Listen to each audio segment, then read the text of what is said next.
In today's video, I'm going to teach you how to make Steam profile private. If you want more control over who sees your activity, friends, and items, this quick walkthrough will guide you through the exact settings to lock things down while keeping your account fully usable for gaming. Start by opening Steam. You can do this in the desktop app or in a browser. The steps look the same either way. Once Steam is open, look to the top right and click your username. A small menu will appear. From there, select View My Profile. This takes you to your public-facing page, the place other users would normally see. Next, look to the right side of your profile page and click Edit Profile. This opens a dashboard where you can customize everything from your avatar to privacy.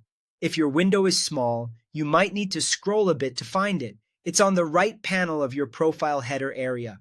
Now, in the left-hand menu of the edit screen, click Privacy Settings. This is where the most important controls live. You'll see several categories with drop-downs that let you choose who can see each area of your account.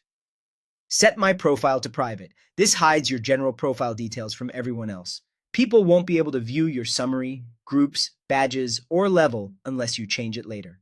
Set Game Details to Private. This is a big one. It hides your game library, playtime, wish list, achievements, and what you're currently playing. If you prefer not to broadcast what you're up to, this is the setting that takes care of it. Set Friends List to Private.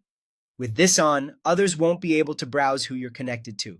Your existing friends will still see you in their own list, but outsiders won't see your network. Finally, set Inventory to Private. This hides the contents of your Steam inventory, including items from games like Counter-Strike or Dota. It also prevents strangers from checking your items through your profile, which can reduce unwanted trade requests. Once all four are set to private, your profile is effectively locked down.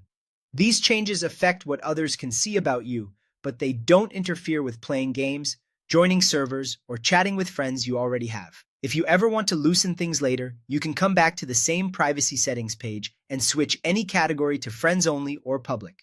For now, your Steam presence is private, focused, and exactly how you want it.